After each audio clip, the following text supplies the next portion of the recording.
Good morning, and a warm welcome to your show, Sunny Mornings, Venice Beach. I'm your host, Melissa, and it's Thursday, May 7th. You'll be interested to know. 81 years ago, today in 1945, German forces signed an unconditional surrender, bringing fighting in Europe to an end and allowing millions to begin the slow work of rebuilding in hope. This closing of the continental conflict marked a major milestone in international cooperation and set the stage for new institutions aimed at securing lasting peace. So now you know. And now, it's time for the Surf Report. This morning, it's looking clean with waves at 2 feet. Conditions should hold steady throughout the day, staying at 2 feet. Winds are offshore at about 2 to 3 miles per hour early, shifting to onshore at 6 to 9 miles per hour by the afternoon, creating fair conditions. Best time to ride is at 8 a.m. with the 1-foot low tide, when the southwest swell is 1.5 feet at 14 seconds, and the sideshore wind is 2 miles per hour.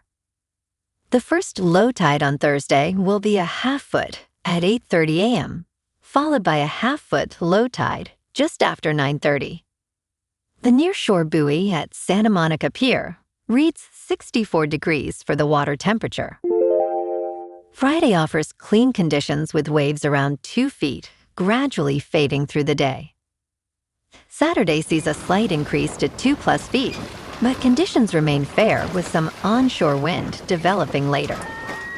Sunday brings the best surf of the period, featuring 3 to 4+ feet and clean faces, especially in the morning before winds pick up. This morning, there's patchy fog, and it feels like 61 degrees with no wind. The sunset will take place at 7:42, and it will rise again tomorrow at 5:57. It looks like we're in for some patchy fog before 11 a.m., followed by mostly sunny conditions, with a high near 69 and a light west-southwest breeze around 8 miles per hour. If you're inland, it will hit a high of 71. Tonight, expect patchy fog after 5 a.m., mostly cloudy skies, with a low around 58 and a light south-southeast breeze around 6 miles per hour. Looking ahead in the weather. Friday starts with patchy fog before 11 a.m., then turns mostly sunny with a high near 69 and a light south-southwest breeze up to 10 miles per hour. Saturday and Sunday stay bright with highs rising from near 71 to about 73 and mild nights in the high 50s. Then Monday climbs to near 76 with overnight lows around 60. Bonjour, food enthusiasts. This podcast is brought to you by Versailles Cafe and Pastries in Encinitas. Nestled on El Camino Real South, just north of Encinitas Boulevard, this cafe is a haven for culinary delights. Indulge in their amazing Eggs Benedict or their gluten-free crepes. You can grab a panini for lunch or just breeze on through to get your morning coffee. They are open every day from 8 to 5. So stop on by and don't forget to tell them Sunny Morning sent you. In local news, the first phase of the Metro D line extension is set to open this Friday, May 8th. This nearly 4-mile section will introduce 3 new underground stations between Koreatown and Beverly Hills, providing rail access to neighborhoods like Hancock Park, the Fairfax District, and Carthay Circle. In exciting news, Metro's Ride the D promotional merchandise has experienced unprecedented demand, with shirts selling out before the grand opening. Stay tuned for more updates as this new transportation option takes shape in the City of Angels.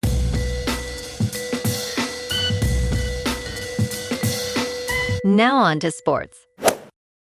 Major League Baseball's walk rate this season has reached levels hardly seen in the past 7 decades, due to a smaller strike zone brought about by the game's new ball strike challenge system.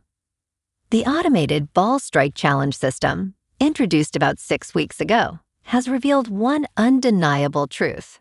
the robot umpires have it in for pitchers.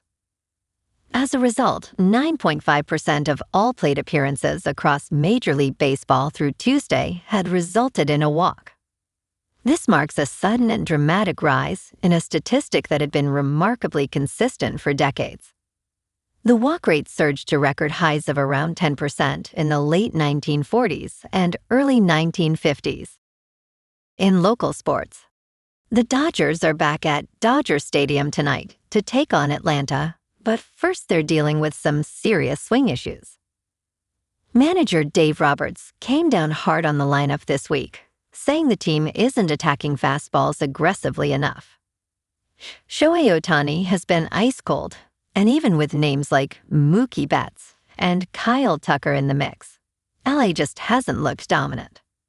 That said, they showed what they're capable of yesterday, dominating Houston 12-2 behind Andy Page's 3 home runs and 6 RBIs. Emmett Sheehan takes the mound tonight against Braves ace Chris Sale at 7:10. This is a major test. Sale has been one of the nastiest pitchers in baseball all season.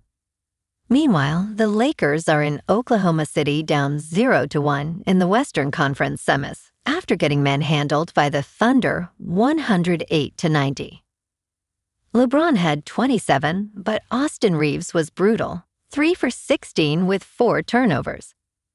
The bigger problem, Luka Doncic still doesn't know when he'll be healthy from that hamstring strain. Game 2 tips tonight at 6:30, and LA has to be sharper or this series gets away fast. Over in the offseason, the Kings interim coach DJ Smith just landed an assistant role with Team Canada for the World Championship. Ken Holland is still searching for a permanent head coach, hoping to name somebody soon. In top news, 3 passengers were medically evacuated from the cruise ship at the center of a deadly hantavirus outbreak on Wednesday. Authorities confirmed that the Andes strain, which can be spread among people, was identified in passengers. The World Health Organization reported 3 passengers have died after contracting the Andes strain, known to be transmissible between people. As of Wednesday, there were 8 cases, 3 confirmed and 5 suspected. Despite this perilous situation, passenger and travel blogger Kasem Hado said things have been very calm. A local leader opposed allowing the ship to dock in Spain. In business news, what is a compute tax, and why is the idea gaining traction? The extent of artificial intelligence's economic impact is still up for debate, while some are already pondering solutions to worst-case scenarios. The ripple effects of artificial intelligence on the economy are expected to intensify, with job displacement and a shift in gross domestic product from labor to capital. Some are revisiting an old idea, a tax on artificial intelligence processing known as compute. Bill Gates proposed the idea of a robot tax in 2017, before ChatGPT and Claude Code were household names. Anton Koronek, an economics professor, states that the concept has become more mainstream recently.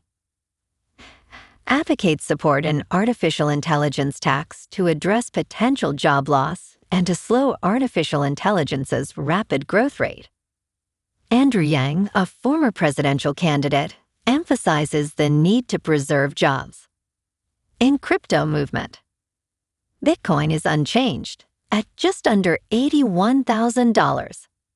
Ethereum is down 2% to about $2,000. And XRP is unchanged at $1.41. Moving on to a more local vibe. In our community spotlight on health and wellness, we are working with a national Pilates studio to bring you some free classes, so listen up. Check out Club Pilates, with several locations in the San Diego area. Pilates presents a comprehensive wellness approach, cultivating strength, reducing tension, and elevating mental well-being. Scientific research affirms its benefits. So now you can check out Club Pilates for a free class, with locations in Encinitas, Solana Beach, Oceanside, La Jolla, and more. Just be sure to tell them Sunny Morning sent you by. And now, back to the show. Let's talk tech. Anthropic is striking a deal with SpaceX to enhance the growth of Claude Code. This partnership aims to expand Anthropic's compute capacity by lifting rate limits on its AI model. On Wednesday, Anthropic announced an agreement to utilize all compute capacity at SpaceX's Colossus One data center in Tennessee. This will bring over 220,000 NVIDIA graphics processing units and 300 megawatts of new capacity online within the month. Additionally, Anthropic has expressed interest in collaborating with SpaceX to develop multiple gigawatts of orbital artificial intelligence compute capacity.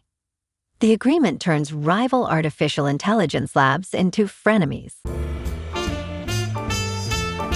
And in entertainment news, Legends is a fast-paced series on Netflix featuring Steve Coogan as the head of an operation to battle drug smuggling in 1990s England. The series, inspired by real events, may lead viewers to think this cannot have happened. Based on The Betrayer, how an undercover unit infiltrated the global drug trade, it offers a breakneck adventure about ordinary civil servants going undercover to bust drug dealers. The 6-part series, created by Neil Forsyth, starts in 1990 Britain, where recession looms and heroin overdoses reveal the dire consequences of the drug trade. Well, alrighty folks, it's time for the quote of the day. And today, our quote comes from the British historian and author, Arnold J. Toynbee.